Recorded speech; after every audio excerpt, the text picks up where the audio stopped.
Hello my dear students, मैं doctor Abha Gupta, associate professor home science, government Meera girls college Udaipur. आज video में चर्चा करूंगी रक्त के भाग 2, जिसमें हम थोड़ा विस्तार से बात करेंगे श्वेत रक्त कणिकाओं या WBC और बिंबाणु अर्थात प्लेटलेट्स के बारे में। हमने अपने पुराने वीडियो में जो रक्त का भाग 1 है उसमें चर्चा की थी कि रक्त किन तत्वों से मिलकर के बनता है, जिसमें रक्त कणिकाएं और प्लाज्मा के बारे में हमने बात की। और रक्त कणिकाएं 3 प्रकार की होती हैं: लाल रक्त कण, श्वेत रक्त कण और बिंबाणु। लाल रक्त कणिकाओं की बात हम कर चुके हैं पिछले वीडियो में। आइए अब चर्चा करें व्हाइट ब्लड कॉर्पसेल्स या श्वेत रक्त कणिकाओं की। ये अनियमित आकार की रंगहीन पारदर्शी रचनाएं होती हैं। इनका आकार रेड ब्लड सेल की अपेक्षा बड़ा होता है। इनकी संख्या लाल रक्त कणों की अपेक्षा बहुत कम होती है। प्रति घन मिलीमीटर रक्त में इनकी संख्या लगभग 6000 से 8000 होती है। इस प्रकार लगभग 700 लाल रक्त कणों के पीछे मात्र एक श्वेत रक्त कण होता है। जैसे हमने पिछले वीडियो में बात की थी कि प्रति घन मिलीमीटर रक्त में जो RBCs हैं वो लगभग जो है वो मिलियन की संख्या में पाए जाते हैं। इनका निर्माण अस्थि मज्जा या बोन मैरो में होता है। इनमें न्यूक्लियस या केंद्रक पाया जाता है और केंद्रक की संख्या जो है वो प्रायः 1 से अधिक होती है, लेकिन इनका जीवन काल जो है वो बहुत ही कम, 1 या 2 दिन का ही होता है। श्वेत रक्त कण या WBC में प्रचुर मात्रा में न्यूक्लियोप्रोटीन्स पाए जाते हैं। इनके अलावा lipids, glycogen, cholesterol, ascorbic acid और अनेक एंजाइम, मुख्य रूप से प्रोटियोलाइटिक एंजाइम पाए जाते हैं। श्वेत रक्त कणों की आकृति परिवर्तनशील होती है। जीवित अवस्था में ये अपना आकार अमीबा की तरह बदलते रहते हैं और इस तरह से ये पतली से पतली रक्त केशिका में आसानी से आगे बढ़ जाते हैं। श्वेत रक्त कणों का प्रमुख कार्य रक्त में आए हुए विजातीय पदार्थों और रोगजनक जीवाणुओं को नष्ट करके उनसे शरीर की रक्षा करना है। ये कण WBC जो हैं वो प्रहरी के समान शरीर की रक्षा करते हैं। बैक्टीरिया को मारने के बाद क्षतिग्रस्त और नष्ट प्राय ऊतकों, जो लगभग डैमेज और डिस्ट्रॉयड टिश्यूज हैं, उनका निष्कासन करके ये व्हाइट ब्लड सेल जो हैं वो घाव भरने या हीलिंग में भी मदद देते हैं। WBC से उत्पन्न प्रतिपिंड और प्रतिविष, जिसको हम एंटीबॉडीज कहते हैं, ये शत्रुओं और उनसे उत्पन्न विषों से शरीर की रक्षा करते हैं। श्वेत रक्त कण जो हैं वो जीवाणु भक्षण क्षमता या फैगोसाइटोसिस में भी अत्यधिक पाए जाते हैं। इसमें ये क्षमता कि ये बैक्टीरिया को जो है वो स्वयं समाप्त कर देते हैं, उन्हें खा जाते हैं। श्वेत रक्त कणों के अब प्रकार अगर हम देखें तो ये प्रमुख रूप से 2 प्रकार के होते हैं: दानेदार या ग्रैन्युलर ल्यूकोसाइट्स और दाने रहित या नॉन ग्रैन्युलर ल्यूकोसाइट्स। पहली बात हम करेंगे दानेदार श्वेत रक्त कणों की। तो इनका जो साइटोप्लाज्म है वो कैसा होता है? दानेदार। साइटोप्लाज्म की चर्चा हम कोशिका में भी कर चुके हैं, जीव द्रव्य जिसे कहा जाता है। इनके केंद्रक में 2 या 2 से अधिक खंड पाए जाते हैं। यहाँ आप देख सकते हैं कि जैसे ये जो केंद्रक है इसके अंदर ये खंड 2 इसके उपस्थित है और बीच में एक ये पतली झिल्ली से कनेक्टेड है।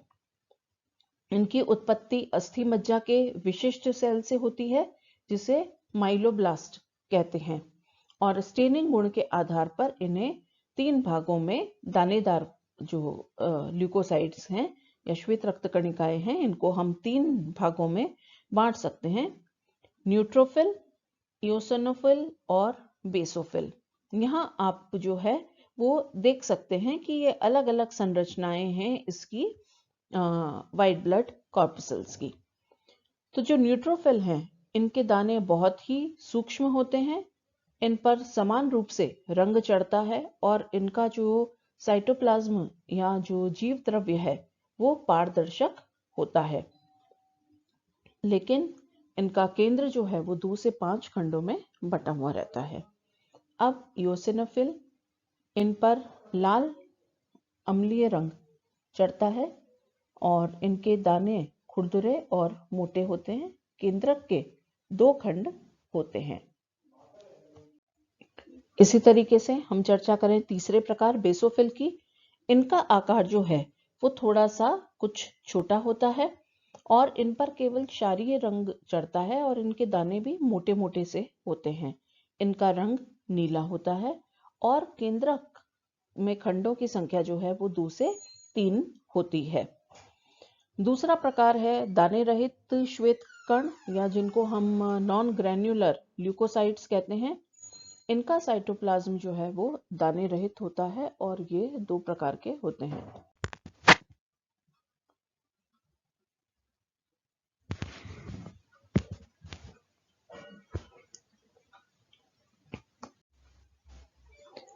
इसी प्रकार से हम देखें तो दूसरा प्रकार श्वेत रक्त कणिकाओं का है दाने रहित श्वेत कण या नॉन ग्रैन्युलर ल्यूकोसाइट। इनका साइटोप्लाज्म दाने रहित होता है और ये 2 प्रकार के होते हैं, लिम्फोसाइट्स और मोनोसाइट्स। यहाँ आप चित्र में देख सकते हैं, ये है लिम्फोसाइट और ये है मोनोसाइट्स। इनका जो साइटोप्लाज्म है वो दाने रहित होता है। यहाँ बच्चों आप देखेंगे कि ये जो 3 प्रकार के इओसिनोफिल, बेसोफिल और न्यूट्रोफिल, ये जो 3 प्रकार के हैं, इनमें आप देख सकते हैं कि आपको ये दानेदार संरचनाएं देखने को मिलेंगी, है ना। तो ये क्या है, साइटोप्लाज्म के अंदर दानेदार संरचनाएं इसकी पाई जाती हैं, जबकि इन दोनों में आपको यहाँ पे जीव द्रव्य के अंदर कोई दानेदार संरचना देखने को नहीं मिलेगी। पहला है लिम्फोसाइट। इनका एक ही बड़ा और गोलाकार केंद्रक होता है। साइटोप्लाज्म बहुत कम होता है और किनारे पे होता है। इसकी उत्पत्ति लसिका ग्रंथि, लिम्फ ग्लैंड, थाइमस और प्लीहा में तथा इनका विनाश जो है वो लसिका ग्रंथि में होता है। जैसे कि हमने अपने पिछले वीडियो में चर्चा की थी रेड ब्लड सेल की, कि उनका विनाश कहाँ पे होता है, प्लीहा में, जबकि इन लिम्फोसाइट का विनाश कहाँ हो रहा है, लसिका ग्रंथि के अंदर। तो ये ल्यूकोसाइट आप बच्चों देख सकते हैं कि इसमें साइटोप्लाज्म की मात्रा जो है वो बहुत ही कम है और केंद्रक कितना बड़ा है आकार में, है ना। दूसरा है मोनोसाइट्स। ये आकार में बड़े और दाने रहित होते हैं। इनका केंद्रक वृक्काकार किडनी शेप का, यहाँ आप देख सकते हो जैसे ये किडनी की शेप का आकार का केंद्रक होता है और इनकी उत्पत्ति जो है वो अस्थि मज्जा, लसिका ग्रंथि और प्लीहा में होती है। अब हम चर्चा करेंगे श्वेत रक्त कणों के कार्य या फंक्शंस ऑफ WBC। पहला, बैक्टीरिया के आक्रमण से शरीर की रक्षा करना, प्रतिपिंड और प्रतिविष, एंटीबॉडीज और एंटीटॉक्सिन, इनका उत्पादन करना और उससे भी शरीर की रक्षा करना। साथ ही साथ हिपेरिन का स्राव करना। जो WBC की बेसोफिल सेल हैं वो हिपेरिन नामक पदार्थ का निर्माण करती हैं, जो शरीर के अंदर रक्त को जमने से रोकता है। ये ऐसा ही हिपेरिन नामक पदार्थ जो है वो बच्चों पाया जाता है जोंक में। कई बार जब कहीं पे खून जम जाता है तो जोंक को वहां पे चिपका करके थोड़ी देर छोड़ दिया जाता है और ये जोंक जो है वो हिपेरिन नामक तत्व को का स्राव करती है अपने लार से, जो कि खून में जैसे ही मिलता है तो वहां पे जो क्लॉट है या थक्का जो जम गया है उसको वो पतला करके डाइल्यूट कर देती है। चौथा, WBC की जो इओसिनोफिल सेल से निकलने वाला हिस्टामीन नामक तत्व है वो शरीर को एलर्जी से बचाता है। पांचवा, फैगोसाइटोसिस क्रिया। जब भी कोई विजातीय पदार्थ या बैक्टीरिया शरीर में प्रवेश करता है तब न्यूट्रोफिल्स तथा मोनोसाइट दोनों जो WBC हैं वो अपने कूट पादों द्वारा उन्हें नष्ट कर देते हैं और ये क्रिया जो है वो फेगोसाइटोसिस कहलाती है। इसी प्रकार WBC जो है वो ट्रेफॉन्स नामक पदार्थ का निर्माण करते हैं जो ऊतकों के मरम्मत, ग्रोथ और रिपेयर में मदद करता है। श्वेत रक्त कणिकाओं की संख्या को कुछ तत्व जो हैं वो प्रभावित करते हैं, जैसे दैनिक परिवर्तन। प्रातःकाल पर्याप्त विश्राम के बाद में इनकी संख्या जो है वो कम होती है। जब हम सुबह सुबह उठते हैं, कई बार देखा होगा आपने कि सुबह उठते हैं लोग तो बहुत छींकते हैं या खांसियां आती हैं। इसीलिए बोला जाता है कि सुबह उठते ही, जैसे सर्दी का मौसम है तो आप अपने आप को अच्छे से कवर करके रखें। क्यों? क्योंकि उस समय जो है वो श्वेत रक्त कणिकाओं की संख्या हमारे शरीर में कम होती है, लेकिन दोपहर बाद इनकी संख्या बढ़ने लगती है और सायंकाल तक इनकी संख्या में बहुत अच्छी वृद्धि हो जाती है। शारीरिक व्यायाम, इससे भी WBC की संख्या बढ़ती है। उम्र, सामान्यतया बचपन में WBC की संख्या अधिक होती है और नवजात में तो इनकी संख्या बहुत ज्यादा होती है, लेकिन जैसे जैसे उम्र बढ़ती है उसके साथ साथ WBC की संख्या जो है वो धीरे धीरे कम होने लगती है। शारीरिक अवस्था में गर्भावस्था के आखिरी दिनों में WBC की संख्या जो है वो बहुत तीव्रता से बढ़ जाती है।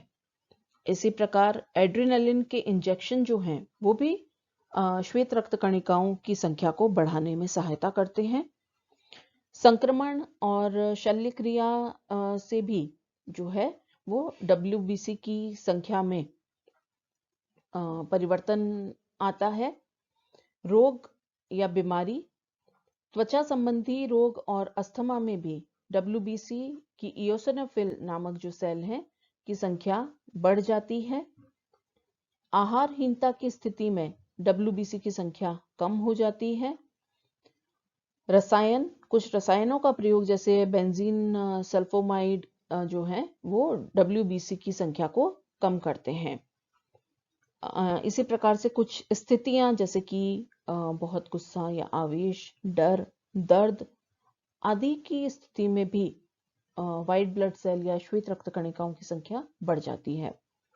और इसी प्रकार एड्रिनल कॉर्टिकॉइड स्टेरॉइड हैं जो ACTH हार्मोन जो है वो न्यूट्रोफिल की संख्या को बढ़ाते हैं, लेकिन इओसिनोफिल और लिम्फोसाइट की संख्या को कम कर देते हैं। तो इस तरीके से हमने देखा कि बहुत सारे तत्व हैं जो कि श्वेत रक्त कणिकाओं की संख्या को प्रभावित करते हैं। अब हम डिस्कस करते हैं लाल रक्त कणिकाओं और श्वेत रक्त कणिकाओं में अंतर क्या है, the difference between RBC and WBC। लाल रक्त कणिकाओं में हीमोग्लोबिन पाया जाता है, जबकि श्वेत रक्त कणिकाओं में हीमोग्लोबिन नहीं पाया जाता। लाल रक्त कणिकाएं जो हैं आकार में छोटी होती हैं और WBC सामान्यतः बड़े आकार की होती हैं। RBC में अमूमन केंद्रक जो है वो नहीं पाया जाता, जबकि इनमें केंद्रक उपस्थित रहता है। RBC का जो आकार है वो निश्चित होता है, जबकि WBC का आकार परिवर्तनशील होता है। जैसा कि हमने अभी पहले स्लाइड में भी देखा कि अलग अलग तरीके के जो सेल हैं WBC के, चाहे वो दानेदार कण हो या जो बिना दानेदार संरचना है, तो उसमें अलग अलग आकार है उनका। RBC की संख्या शरीर में बहुत अधिक होती है, जबकि WBC की संख्या कंपैरेटिवली बहुत कम होती है। RBC का जीवन काल 90 से 120 दिन का होता है, जबकि WBC या श्वेत रक्त कणिकाओं का जीवन काल 1 से 2 दिन का ही होता है।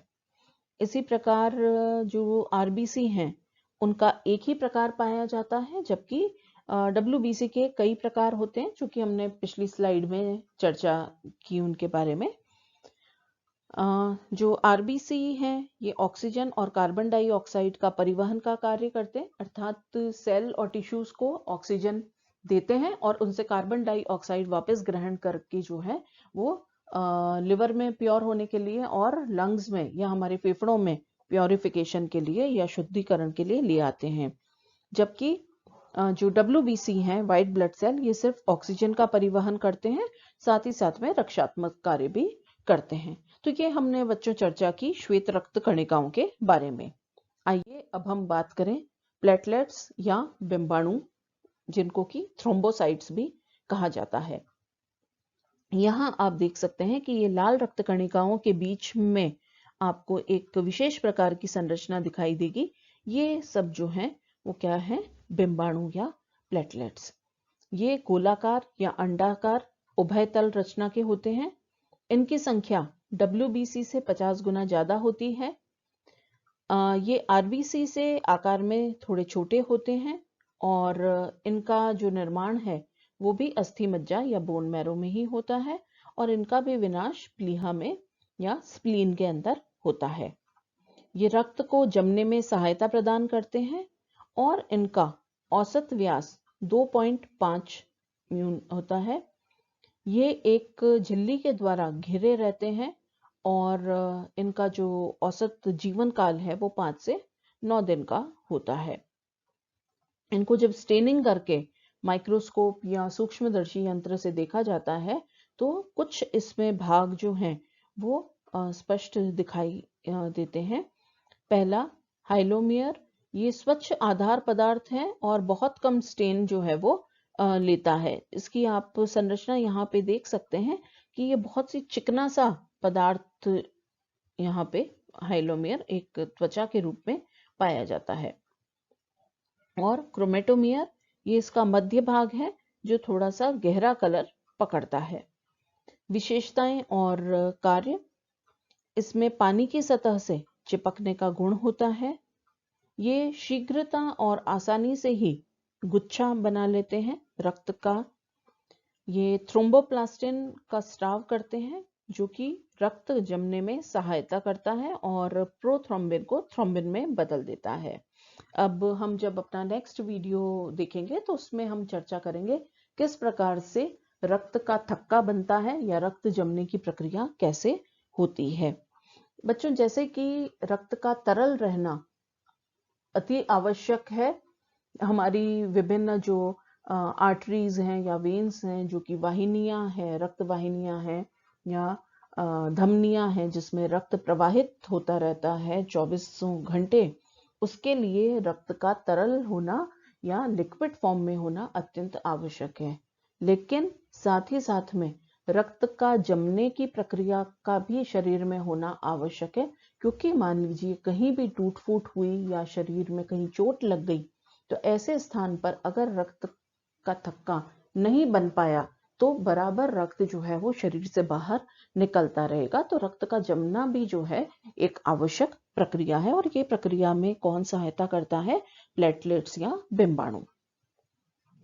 चौथा कार्य इसका कि प्लेटलेट्स टूटी हुई कोशिकाओं की दीवार के पास में जमा होकर ऊतक मरम्मत का कार्य करते हैं। तो जहां भी टूट फूट होती है ये एक झुंड के रूप में वहां चले जाते हैं और वहां पे मरम्मत का कार्य करके उन टूटी हुई कोशिकाओं को पुनः जीवित करते हैं और उन्हें मरम्मत करके सही रूप में एक ऊतक का शेप दे देते हैं। तो आज हमने बच्चों चर्चा की व्हाइट ब्लड सेल या श्वेत रक्त कणिकाओं की और बिंबाणुओं की। अगले वीडियो में हम रक्त का थक्का जमने की प्रक्रिया के बारे में बात करेंगे। धन्यवाद।